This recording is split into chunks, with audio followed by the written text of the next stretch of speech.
Hello friends, welcome to Uteria. मैं प्रेम कुमार आप सभी का स्वागत करता हूं। आज के इस वीडियो में जो है हमारा करंट अफेयर्स से रिलेटेड वीडियो। हाल ही में यूटेरिया की करंट अफेयर्स की बुक प्रकाशित की गई है, जिसमें वार्षिकांक के तहत सितंबर 2019 से लेकर के सितंबर 2020 तक के बीच के एक वर्षों के घटनाक्रम को संग्रहित किया गया है। इसमें न केवल घटनाक्रम को संग्रहित किया गया है, बल्कि टॉप 1250 प्रश्नों का संग्रहण भी किया गया है, जो कुल 25 सेट में विभाजित किया गया है। इन सेटों में 50-50 प्रश्न दिए गए हैं, तो उन्हीं के प्रैक्टिस पर आधारित होगा हमारा आज का श्रृंखला।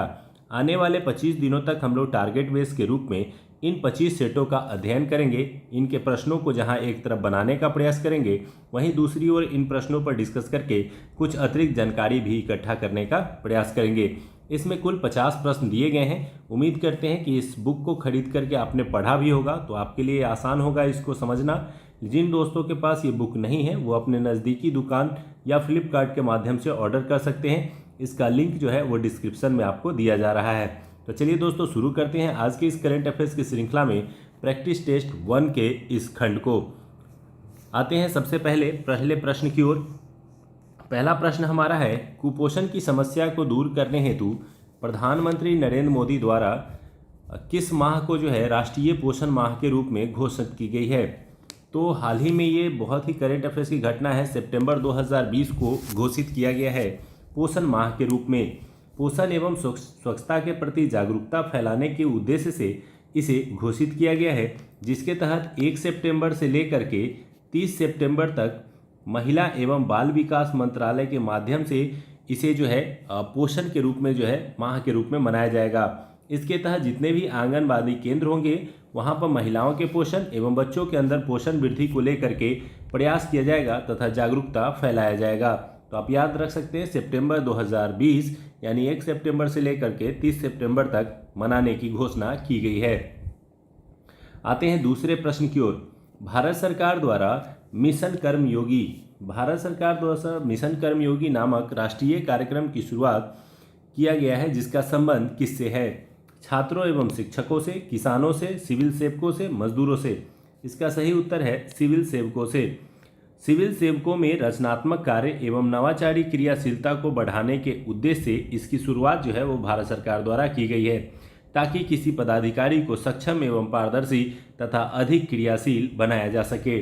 तो पदाधिकारियों में जो है एक विशेष प्रकार की गुणवत्ता को बढ़ावा देने के उद्देश्य से मिशन कर्मयोगी की शुरुआत राष्ट्रीय भारत सरकार द्वारा नए कार्यक्रम के रूप में किया गया है।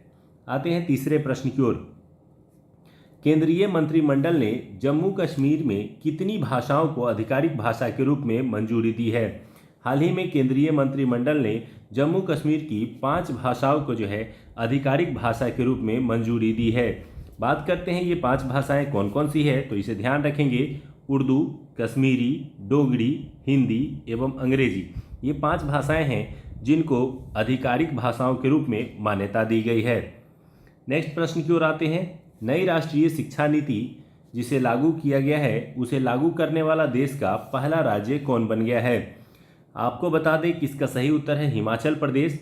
हिमाचल प्रदेश द्वारा जो है इसे लागू करने की सबसे पहली घोषणा जो है वो कर दी गई है। और इससे पहले आपको ये जानकारी भी रखनी होगी कि जुलाई 2020 में जो है कस्तूरी रंगन की अध्यक्षता में जो नई राष्ट्रीय शिक्षा नीति लागू की गई है।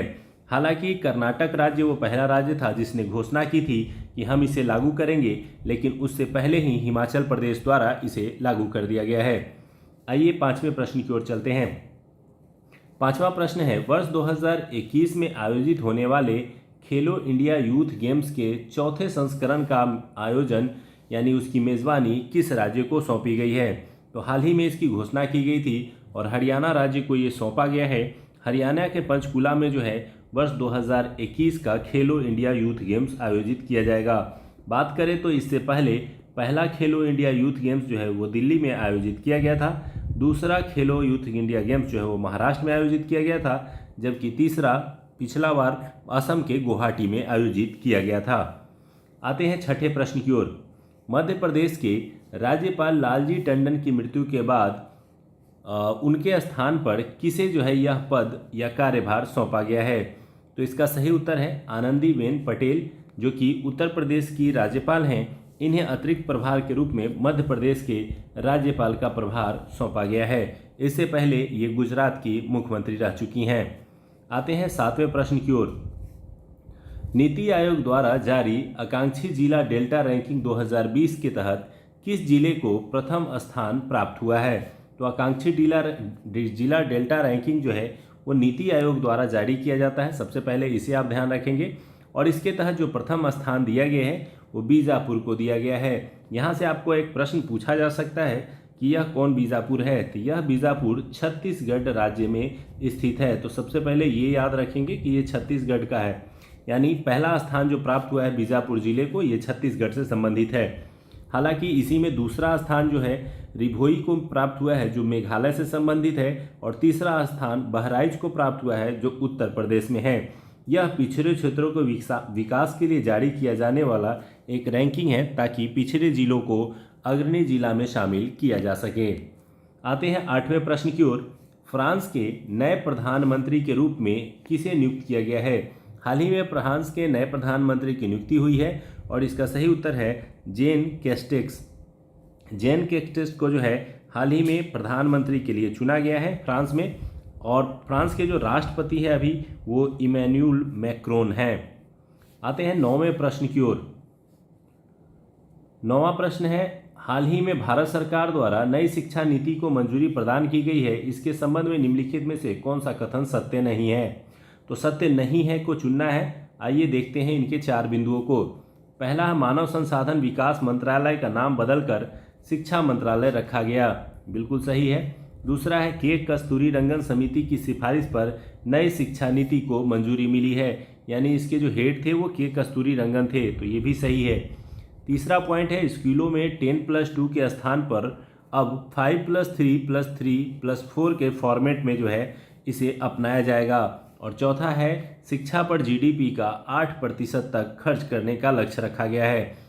तो यहाँ पे जो गलत उत्तर ढूंढना था, हमें सत्य नहीं है ढूंढना था, तो डी होगा, क्योंकि 8% नहीं बल्कि 6% तक खर्च करने का जो है वो लक्ष्य निर्धारित किया गया है। आते हैं 10वें प्रश्न की ओर। सर्वोच्च न्यायालय द्वारा नेमीबिया से अफ्रीकी चीतों को भारत में पुनर्वास हेतु मंजूरी प्रदान की गई। भारत के किस वन्यजीव अभयारण्य में इन चीतों को रखा जाएगा? तो भारत में इसे जो रखने के लिए स्थान चिन्हित किया गया है वो है कुनु पालपुर अभयारण्य। यह कुनु पालपुर अभयारण्य जो है ये मध्य प्रदेश राज्य में स्थित है। इस वन्यजीव अभयारण्य को 2018 ईस्वी में राष्ट्रीय उद्यान के रूप में घोषित किया गया था। हालांकि इसका वन्यजीव अभयारण्य का इतिहास काफ़ी पुराना है, लेकिन 2018 में इसे राष्ट्रीय उद्यान का दर्जा मिला और हाल ही में ये चर्चा में रहा क्योंकि यहाँ से अफ्रीका से लाए जाने वाले चीतों को इसमें रखा जाएगा। आते हैं नेक्स्ट प्रश्न की ओर। नेक्स्ट प्रश्न है overdraft saving the Indian saver पुस्तक के लेखक कौन हैं? तो इस पुस्तक के लेखक है उर्जित पटेल। इन्हें आपको याद रखना है क्योंकि ये काफ़ी फेमस राइटर भी हैं, और दूसरा ये आरबीआई के पूर्व गवर्नर रह चुके हैं। इस दृष्टि से ये महत्वपूर्ण पॉइंट बनता है और यहाँ से प्रश्न पूछा जा सकता है। नेक्स्ट आते हैं चाबहार रेलवे परियोजना के संबंध में निम्नलिखित कथनों पर विचार कीजिए। चाबहार रेलवे परियोजना के संबंध में आप जानते हैं कि यह भारत और ईरान और अफगानिस्तान के बीच है। तो आइए देखते हैं पहला पॉइंट, यह भारत, अफगानिस्तान और ईरान के मध्य त्रिपक्षीय समझौता का हिस्सा है। दूसरा, वर्ष 2016 में समझौते पर हस्ताक्षर किए गए थे। इसके तहत 628 किलोमीटर लंबी चाबहार जाहेदान लाइन के लिए ट्रैक बिछाई जाएगी। अब आते हैं इसके ऑप्शन की ओर। तो केवल एक सही है, केवल 3 सही, 1 एवं 2, 1, 2, 3। इस प्रश्न का जो सही उत्तर है वो है 1, 2, 3, यानी तीनों सही है। आते हैं 13वें प्रश्न की ओर।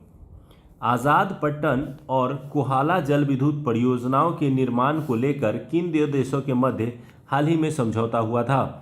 तो ये जो प्रश्न है वो काफ़ी विवादित है क्योंकि भारत की दृष्टि से इसका निर्माण जो है वो POK पाकिस्तान ऑक्यूपाइड कश्मीर क्षेत्र में किया जा रहा है।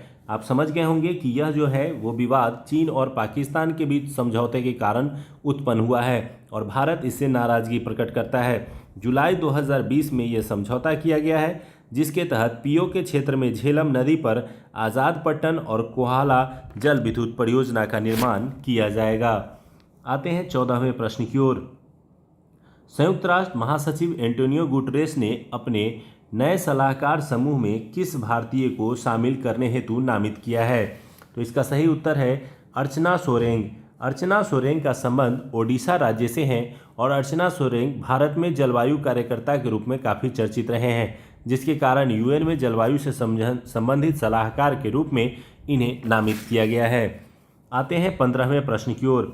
भारत ने सकतेंग वन्यजीव अभयारण्य में सड़क निर्माण को लेकर प्रस्ताव रखा है। यह अभयारण्य किस देश क्षेत्र में स्थित है? इसका सही उत्तर है भूटान के पूर्वी क्षेत्र में स्थित है यह सकतेंग वन्यजीव अभयारण्य, जहां पर सड़क निर्माण को लेकर के हाल ही में प्रस्ताव रखा गया है। आते हैं 16वें प्रश्न की ओर। हाल ही में चर्चा में रहा होगिया सोफिया संग्रहालय, जिसे मस्जिद के रूप में परिवर्तित कर दिया गया है, यह किस देश में स्थित है? यह होगिया सोफिया संग्रहालय जो है ये तुर्की देश से संबंधित है। बात करें इसके इतिहास की तो रोमन साम्राज्य के द्वारा इसका निर्माण किया गया था। प्रारंभ में जो है इसे चर्च के रूप में मान्यता दी गई थी, बाद में इसे मस्जिद के रूप में बदल दिया गया था, पुनः फिर इसे बदलते हुए संग्रहालय बनाया गया था और अब पुनः हाल ही में इसे संग्रहालय से पुनः मस्जिद बनाने की घोषणा कर दी गई है। इस प्रकार ये काफ़ी चर्चा में रहा है और यह तुर्की देश से संबंधित है। आते हैं 17वें प्रश्न की ओर। किस राज्य केंद्र शासित प्रदेश को जैविक प्रदेश बनाने के लिए mission organic development initiative Modi योजना की शुरुआत की गई है? तो ये जो शुरुआत की गई है ये शुरुआत की गई है लद्दाख क्षेत्र के लिए। लद्दाख क्षेत्र के लिए जो है लेफ्टिनेंट गवर्नर आर.के. माथुर द्वारा इसकी घोषणा की गई है और अगले 5 वर्षों में इस क्षेत्र को जो है जैविक क्षेत्र के रूप में जो है मान्यता दिलाने का प्रयास किया जाएगा। इसीलिए इसे मिशन ऑर्गेनिक डेवलपमेंट इनिशिएटिव के तहत इसे नाम दिया गया है शॉर्टकट मोदी। आते हैं 18वें प्रश्न की ओर। राष्ट्रमंडल खेल वर्ष 2022 में कहाँ आयोजित किया जाएगा?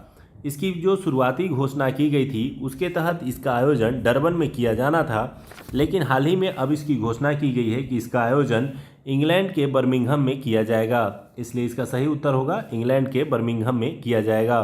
साथ ही साथ इसके तीरंदाजी प्रतियोगिता का आयोजन जो है वो भारत में किया जाएगा। आते हैं 19वें प्रश्न की ओर। वरुण नौसैनिक अभ्यास किन 2 देशों के मध्य किया जाने वाला युद्धाभ्यास है? तो ये वरुण जो नौसैनिक अभियान है ये जल सेना के माध्यम से किया जाता है और ये भारत और फ्रांस के बीच होने वाला नौसैनिक अभियान है। हाल ही में इसका आयोजन जो है वो गोवा में किया गया था और गोवा के तटीय क्षेत्रों में जो है भारत और फ्रांस के बीच किया गया था। आते हैं 20वें प्रश्न की ओर। दिसंबर 2019 में 55वां ज्ञानपीठ पुरस्कार 2019 से किसे सम्मानित किया गया? आपको पता होगा कि यह साहित्य के क्षेत्र में दिया जाने वाला पुरस्कार है और भारत का सबसे प्रमुख साहित्यिक पुरस्कार के रूप में इसे जाना जाता है। 55वां ज्ञानपीठ पुरस्कार 2019 अकीतम अच्युतन को दिया गया है, जो कि मलयालम क्षेत्र के कवि या लेखक हैं। हालांकि इस पुरस्कार की शुरुआत की बात करते हैं तो 1961 में इसकी शुरुआत की गई थी और शुरुआत में ही जी.एस. ग्रुप को सबसे पहली बार जो है यह पुरस्कार दिया गया था। आते हैं नेक्स्ट पॉइंट की ओर। दिल्ली में स्थित प्रगति मैदान मेट्रो स्टेशन का नाम बदलकर क्या रखा गया है? तो दिल्ली सरकार द्वारा एक फैसला लिया गया है जिसके तहत सुप्रीम कोर्ट मेट्रो स्टेशन के रूप में इसको नामित किया गया है, अर्थात प्रगति मैदान मेट्रो स्टेशन का नाम बदलकर सुप्रीम कोर्ट मेट्रो स्टेशन कर दिया गया है। आते हैं 22वें प्रश्न की ओर। Ease of doing business report में किस संस्था द्वारा जारी किया जाता है? तो ईज ऑफ डूइंग बिजनेस आपको पता होगा कि वास्तव में व्यापार की सुगमता सूचकांक से संबंधित है। ये जिस देश में व्यापार की सुगमता अधिक होती है उसी के लिए ये सूचकांक जारी किया जाता है। यह सूचकांक विश्व बैंक अर्थात वर्ल्ड बैंक द्वारा जारी किया जाता है। हाल ही में जारी आंकड़ों के अनुसार भारत को 63rd स्थान प्राप्त हुआ है, जबकि पहला स्थान जो है वो न्यूजीलैंड को प्राप्त हुआ है। आते हैं नेक्स्ट 23वें प्रश्न की ओर। अंतर्राष्ट्रीय बाघ दिवस किस तिथि को मनाया जाता है? अंतर्राष्ट्रीय बाघ दिवस जो है ये बाघों के प्रति जो है जागरूकता फैलाने एवं संरक्षण को बढ़ावा देने के उद्देश्य से मनाया जाता है। इसकी घोषणा जो है की गई थी और इसके तहत 19 जुलाई को प्रतिवर्ष जो है यह दिवस मनाया जाता है। तो इसे याद रखेंगे कि बाघों के संरक्षण के प्रति बाघ दिवस का सम्मेलन या समारोह जो है वो मनाया जाता है और यह 29 जुलाई को मनाया जाता है। आते हैं 24वें प्रश्न की ओर। 24वां प्रश्न है, भारत ने फ्रांस के साथ 36 राफेल विमानों की खरीद हेतु समझौता किया है। यह राफेल विमान की निर्माता कंपनी कौन है? ऑप्शन आपको दिखाई दे रहे होंगे, बोइंग, एयरबस, डसॉल्ट, डेट्रॉयट। इसका सही उत्तर है डसॉल्ट एविएशन। डसॉल्ट एविएशन द्वारा जो है इस कंपनी के द्वारा ही राफेल विमानों का निर्माण किया गया है, जो हाल ही में काफ़ी विवादित भी था और काफ़ी सफल भी देखने को मिल रहा है। आते हैं नेक्स्ट 25वें प्रश्न की ओर। हाल ही में सोनभद्र में 3000 टन स्वर्ण भंडार की खोज की गई है। सोनभद्र किस राज्य से संबंधित है? सोनभद्र वास्तव में एक जिला है जो कि उत्तर प्रदेश राज्य से संबंधित है। इसकी सबसे बड़ी विशेषता ये है कि यह जिला मध्य प्रदेश, छत्तीसगढ़, जम्मू कश्मीर और बिहार 4 राज्यों के साथ सीमा बनाती है। इसके अलावा यह दूसरा सबसे बड़ा जिला है और यहाँ पर हाल ही में स्वर्ण से संबंधित भंडार खोजने की घोषणा की गई थी। तो ये उत्तर प्रदेश से संबंधित है। आते हैं 26वें प्रश्न की ओर। स्कूली शिक्षा प्रणाली में सुधार लाने हेतु किस संस्था द्वारा संचालित स्टार्स कार्यक्रम को भारत में भी लागू किया गया है? इसका सही उत्तर है वर्ल्ड बैंक। वर्ल्ड बैंक द्वारा स्कूल के शिक्षकों को ज्ञान प्रदान करने एवं शिक्षा देने की कला को विकसित करने के उद्देश्य से स्टार कार्यक्रम को जो है शुरू किया गया है और इसके जो शुरू करने वाली संस्था है वो है वर्ल्ड बैंक यानी विश्व बैंक। आते हैं 27वें प्रश्न की ओर। 108वां विज्ञान कांग्रेस का आयोजन वर्ष 2021 में कहाँ किया जाएगा? आपको पता होगा कि विज्ञान कांग्रेस के माध्यम से विज्ञान के प्रति जागरूकता को बढ़ावा देने का प्रयास किया जाता है। इसके तहत 2021 में 3 जनवरी से लेकर के 7 जनवरी के बीच जो है इसका आयोजन किया जाएगा और ये आयोजन पुणे में किया जाएगा इस बार। तो आपको याद रखना है, पुणे में 3 से 7 जनवरी के बीच 108वां विज्ञान कांग्रेस का आयोजन किया जाएगा। आते हैं 28वें प्रश्न की ओर। हाल ही में जारी सर्वोच्च न्यायालय की घोषणा के अनुसार किस अनुच्छेद के तहत भारत में इंटरनेट सेवा को मौलिक अधिकार माना गया है? तो इसका सही उत्तर आपको जो है ऑप्शन दिखाई दे रहे हैं, आर्टिकल 19, 20, 21 और 32। इसका सही उत्तर है आर्टिकल 19 यानी अनुच्छेद 19 के तहत जो स्वतंत्रता का अधिकार प्राप्त है, इसी के अंतर्गत इंटरनेट सेवा का मौलिक अधिकार भी प्राप्त हो गया है। इसकी घोषणा सर्वोच्च न्यायालय द्वारा की गई है। आते हैं 29वें प्रश्न की ओर। एसीम पोर्टल किस मंत्रालय द्वारा जारी किया गया है? तो एसीम पोर्टल जो है वो कौशल विकास और उद्यमिता मंत्रालय द्वारा किया गया है।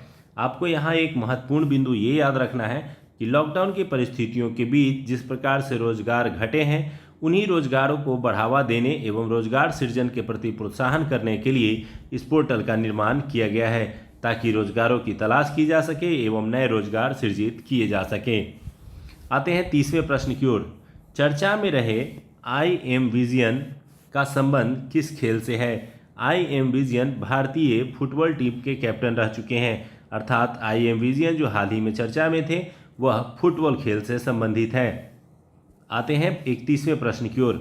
22 मार्च 2020 को मनाए गए जल दिवस का थीम क्या था? तो आपको सबसे पहले तो ये याद रख लें कि 22 मार्च को जो है वो जल दिवस के रूप में प्रतिवर्ष मनाया जाता है और जल के प्रति जागरूकता फैलाने अर्थात फ्रेश वाटर के संरक्षण और जागरूकता के उद्देश्य से इसको प्रतिवर्ष मनाया जाता है। इस बार जो इसका थीम था वो था जल और जलवायु परिवर्तन, तो इसे याद रखेंगे। आते हैं 32 प्रश्न की ओर। हाल ही में किस राज्य को 6ठी अनुसूची में शामिल करने की मांग की जा रही है? तो 6ठी अनुसूची में जो शामिल करने के लिए जो मांग की जा रही है वो अरुणाचल प्रदेश राज्य द्वारा की जा रही है। इससे पहले आपको बता दें कि 6ठी अनुसूची में केवल 4 राज्य शामिल हैं जिनका नाम इस प्रकार है, असम, मेघालय, त्रिपुरा और मिजोरम। इसके ही साथ अरुणाचल प्रदेश द्वारा भी ये मांग की जा रही है कि उसे भी 6ठी अनुसूची में शामिल किया जाए, क्योंकि 6ठी अनुसूची में शामिल होने से वहाँ के जनजातियों के लिए विकासात्मक कार्य करना आसान हो जाएगा। आते हैं 33वें प्रश्न की ओर। प्रधानमंत्री नरेंद्र मोदी ने स्वतंत्रता दिवस के अवसर पर किस क्षेत्र को 1000 दिन में भारत की मुख्य भूमि से जोड़ने के लिए ऑप्टिकल फाइबर लिंक स्थापित करने की घोषणा की गई? तो 74वें स्वतंत्रता दिवस के अवसर पर जो है प्रधानमंत्री नरेंद्र मोदी द्वारा यह घोषणा लक्षद्वीप से संबंधित है। अर्थात लक्षद्वीप को इंटरनेट माध्यम से जोड़ने के लिए 1000 दिन के अंदर जो है पानी के नीचे यानी समुद्र के नीचे से जो है ऑप्टिकल फाइबर लिंक स्थापित करने की घोषणा की गई है, ताकि लक्षद्वीप में इंटरनेट की तेज सेवा बहाल की जा सके। आते हैं अगले प्रश्न की ओर, जो है हमारा 34वां प्रश्न। किस मंत्रालय द्वारा सृजन पोर्टल लॉन्च किया गया है?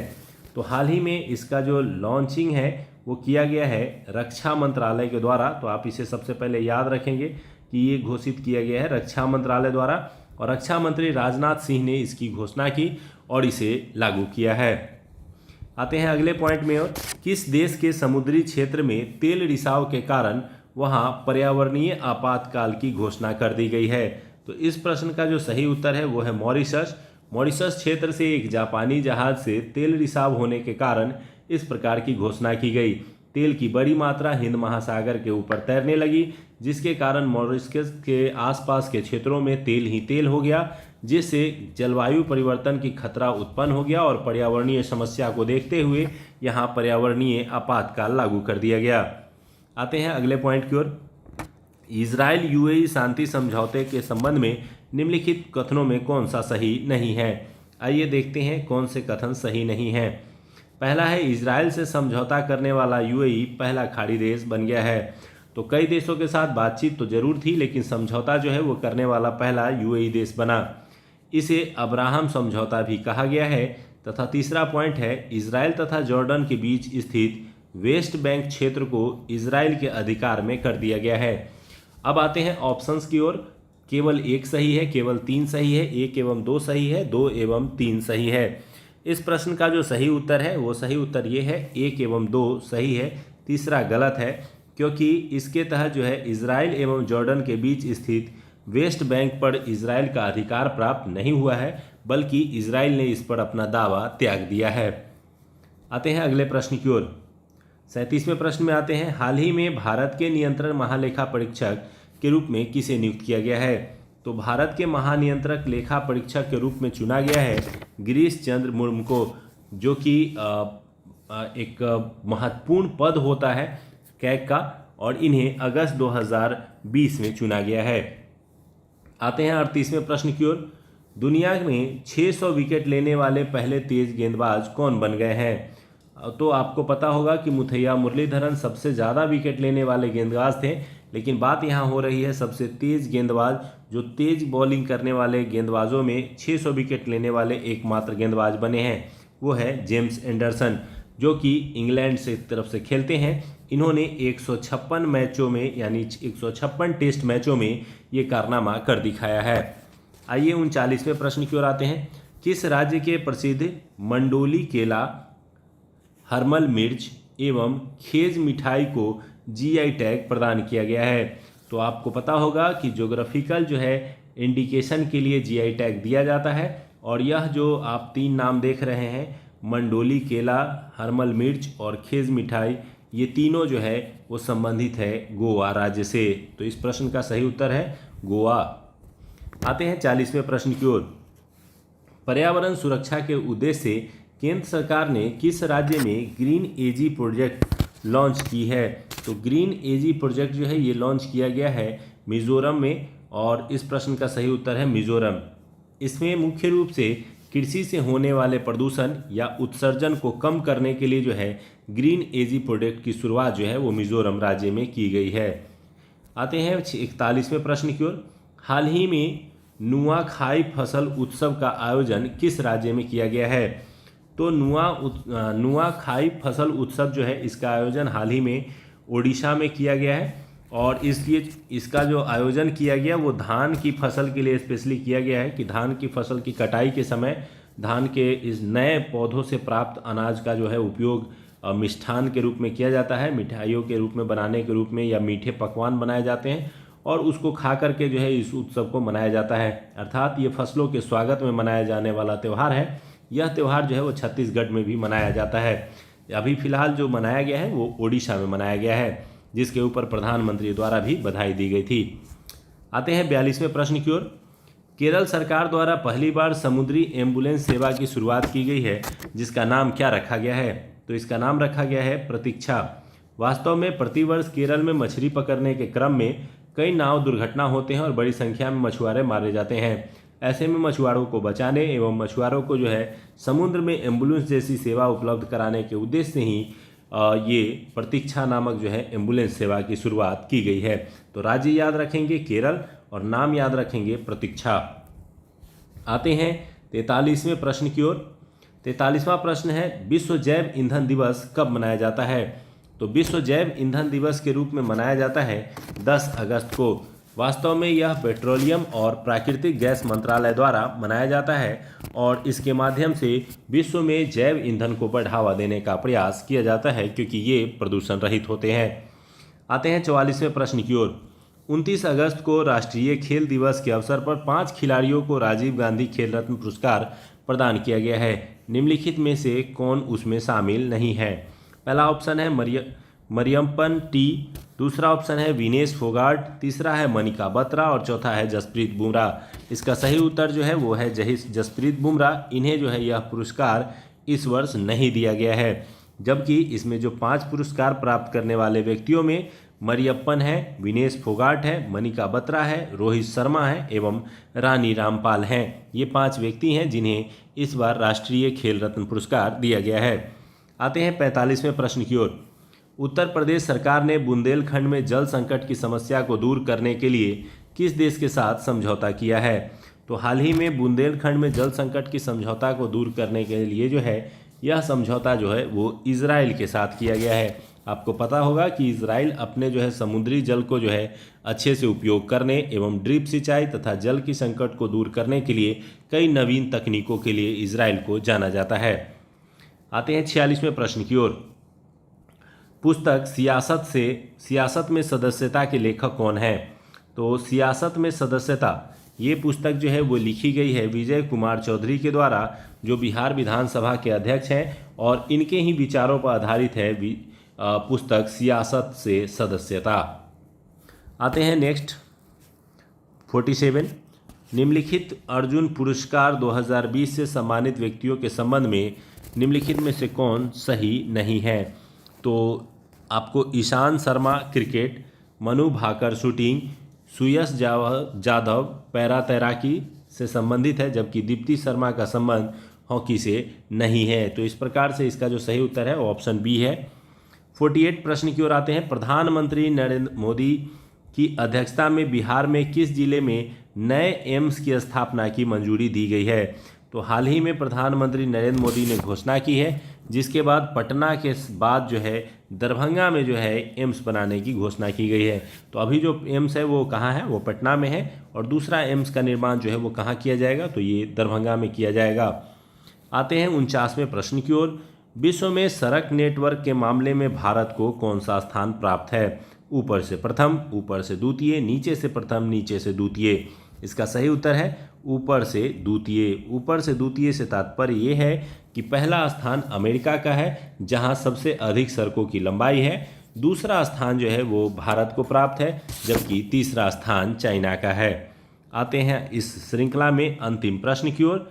प्रशासनिक अधिकारियों की कार्यप्रणाली की जांच हेतु किसके राज्य एवं केंद्र शासित प्रदेश द्वारा स्पैरो पोर्टल की शुरुआत जो है वो की गई है? तो प्रशासनिक अधिकारियों की कार्यप्रणाली की जांच हेतु जो है ये स्पैरो पोर्टल जो है वो शुरू किया गया है। वो शुरू किया गया है जम्मू कश्मीर के द्वारा। जम्मू कश्मीर के उपराज्यपाल मनोज सिन्हा द्वारा जो है अगस्त 2020 में जो है इसको जारी किया गया है और इसके माध्यम से प्रशासनिक अधिकारियों की कार्यप्रणाली की जांच की जा सकेगी। तो आज का ये जो है हमारा वीडियो आप लोग कैसा लगा कमेंट बॉक्स में ज़रूर बताइएगा। इसके अलावा इस एडुटेरिया की मुहिम में आप भी जुड़े और एक पौधा एडुटेरिया का नाम ज़रूर लगाएं, ताकि पर्यावरण को हम लोग संरक्षित कर सकें और पर्यावरण का मूल्य चुका सकें। इसके अलावा आप इस वीडियो के इस PDF को भी जो है डिस्क्रिप्शन लिंक से डाउनलोड कर सकते हैं, या हमारे टेलीग्राम चैनल एडुटेरिया टेस्ट सीरीज से आप जुड़ करके भी इसको डाउनलोड कर सकते हैं। तो आप हमारे टेलीग्राम चैनल एडुटेरिया टेस्ट सीरीज से जुड़ जाइए और इस PDF को भी प्राप्त कीजिए। इसके अलावा आने वाले 25 दिनों तक लगातार ये श्रृंखला जारी रहेगी और 25 सेट के रूप में आपको ये पूरे करेंट अफेयर्स के जो 1250 प्रश्न हैं ये उपलब्ध कराए जाएंगे। और अगर आप इस बुक को प्राप्त करना चाहते हैं तो आप अपने नज़दीकी दुकान या फ्लिपकार्ट से भी इसे प्राप्त कर सकते हैं। तो धन्यवाद दोस्तों, एडुटेरिया से जुड़ने के लिए, इस वीडियो श्रृंखला में पार्टिसिपेट करने के लिए। कमेंट सेक्शन में जाकर के जरूर बताएं कि आपको ये कैसा लगा, साथ ही साथ वीडियो को शेयर करें ताकि और अधिक दोस्तों को प्राप्त हो सके। धन्यवाद, मिलते हैं अगले वीडियो में।